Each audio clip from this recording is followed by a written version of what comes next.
قل آمنا بالله وما أنزل علينا وما أنزل على إبراهيم وإسماعيل وإسحاق ويعقوب والأسباط وما أوتي موسى وعيسى وما أوتي موسى وعيسى والنبيون من ربهم لا نفرق بين أحد منهم ونحن له মুসলিমুন।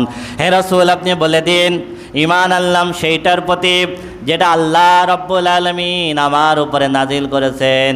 ঈমান আনলাম সেইটার প্রতি যেটা আল্লাহ নাজিল করেছেন ইব্রাহিমের প্রতি, ইসমাইলের প্রতি, ইসহাকের প্রতি, তাদের বংশধরদের প্রতি, যেটা আল্লাহ দিয়েছেন মূসাকে, যেটা আল্লাহ দিয়েছেন ঈসাকে, যেটা আল্লাহ দিয়েছেন সব নবী এবং রাসূলকে।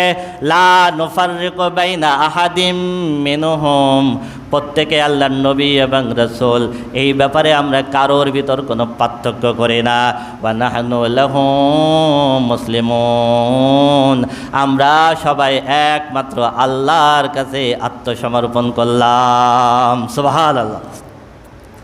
ومن يبتغي غير الإسلام دينا فلن يقبل منه, যদি কেউ একমাত্র দিন ইসলাম বাদে অন্য কোনো ধর্ম অনুসরণ করবে, ফালাই ইউকবালা মিন, কশিন কালেও সেটা আল্লাহর কাছে গ্রহণযোগ্য হবে না।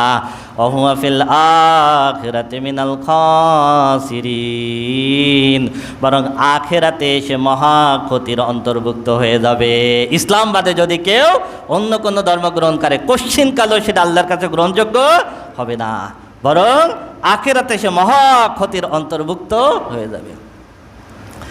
কাইফা ইয়াহদিল্লাহু কওমান কাফারু বাদা ঈমানিহিম ওয়া শাহিদু আন্নার রাসূলা হাক্কু ওয়া জাআহুমুল বায়্যিনাত। এই আয়াত নাজিল হয় হারিস ইবনে সুয়াইদের ব্যাপারে।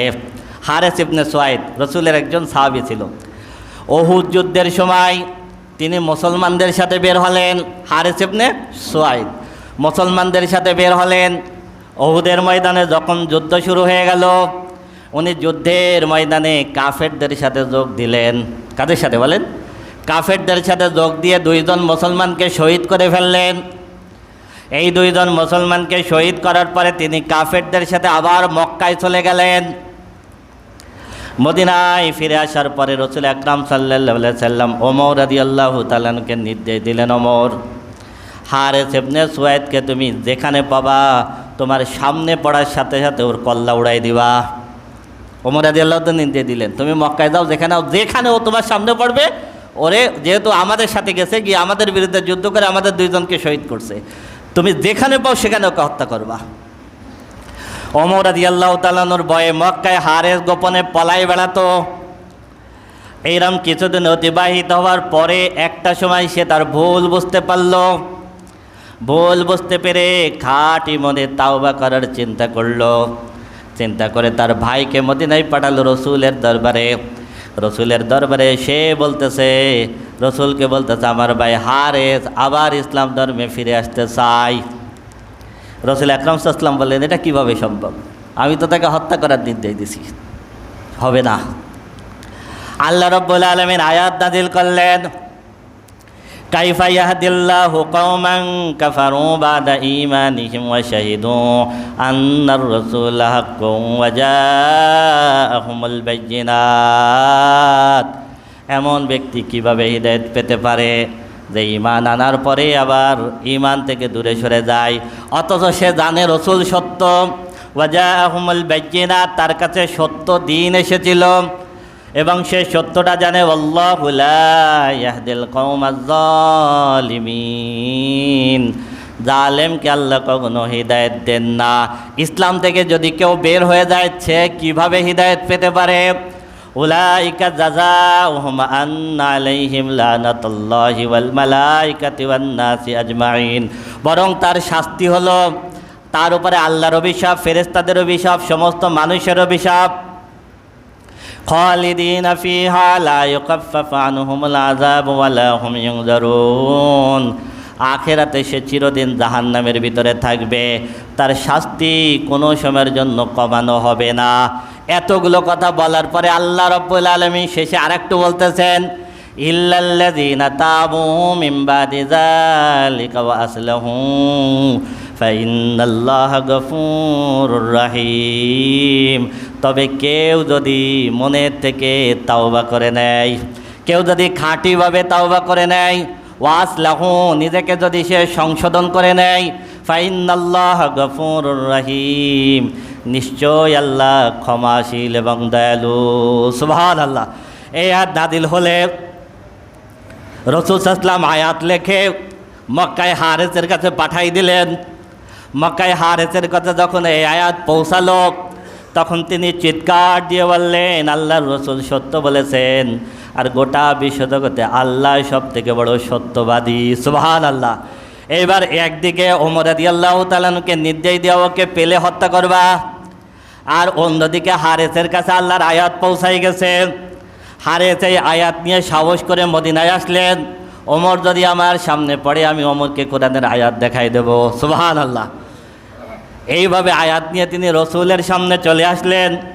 আসার পরে রসুল আকরাম সাল্লাল্লাহু আলাইহি সাল্লামের হাতে তাওবা পড়ে আবার মুসলমান হয়ে গেলেন। সুবহানাল্লাহ। রসুল সাল্লাল্লাহু আলাইহি সাল্লাম ওমরকে নির্দেশ দিলেন, ওমর ওর তাওবা আল্লাহ কবুল করেছেন, তুমি ওকে হত্যা করো না। সুবহানাল্লাহ। তাহলে এমন কাট্টা লোক যদি খাস তাওবা করার পর আল্লাহ যদি মাফ করে দেন, আল্লাহ যদি মাফ করে দেন, এখনও তাওবা করে ফেরার রাস্তা আছে, আছে না? তবে আল্লাহ আবার বলতেছেন, ইন্নাল্লাযীনা কাফারু বাদা ঈমানিহিম সুম্মা যাদু কুফরা। যদি কেউ ঈমান থেকে বের হয়ে কুফরি করে আর তার কুফরের মাত্রা যদি বাড়তে থাকে, যদি আল্লাহর পথে ফিরে না আসে, এবার যখন মৃত্যুর সময় আসলো তখন যদি সে তাওবা করে, সারা জীবন আল্লাহর অবাধ্য হলো, তাই না? দিনের পর দিন কুফরি করলো, মৃত্যুর সময় এসে যদি বলে আমি এখন তাওবা করতেছি, লাং তুকবালা তাওবাতাহুম, আল্লাহ বলতেছেন তার তাওবা কবুল করা হবে না। ওয়াউলাইকা হুমুদ দাল্লুন, কারণ তারা হলো পথভ্রষ্ট। এই জন্য তাওবা করলে সময় থাকতে তাওবা করে ফিরে আসতে হবে। সারা জীবন অবাধ্য হয়ে মৃত্যুর সময় তাওবা করলে ওই তাওবা কবুল হয় না। কোরআনে আরও অনেক জায়গায় আছে এই একই কথা। তুমি তওবা করবা, আবার গুনাহ করবা, আবার তওবা করবা, মৃত্যুর সময় এসে বলবা আল্লাহ খাস তওবা করতেছি, আল্লাহ বলেন ওইটা কবুল হয় না। ইন্নাল্লাযীনা কাফারু ওয়া মাতু ওয়া হুম কুফার, আর যারা কুফরি করে এবং কুফরের অবস্থায় মৃত্যুবরণ করে তাওবা করলো না, ফালা ইউকবালা মিন আহাদিহিম মিলউল আরদি যাহাবান ওয়া লা বিফতাদা বিহি, আখিরাতে যদি সে পাহাড় পরিমাণ স্বর্ণ যদি আল্লাহকে ঘুষ দেয়, অথবা পাহাড় পরিমাণ স্বর্ণের থেকে বেশি কিছু আল্লাহকে দেয়, ফালা ইউকবাল, কোনো দিনও সেটা গ্রহণ করা হবে না। ওয়াউলাইকা লাহুম আযাবুন আলীম ওয়া মা লাহুম মিন নাসিরিন, তাদের জন্য আছে আখেরাতে যন্ত্রণাদায়ক আযাব, আখেরাতে তারা কোনো সাহায্যকারী পাবে না। সূরাত আলে ইমরানের 91 নম্বর আয়াত পর্যন্ত আমরা আলোচনা করলাম।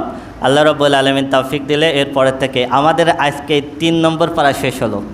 আল্লাহ রাব্বুল আলামিন তৌফিক দিলে আগামী জুমায় 4 নম্বর পারা শুরু হবে।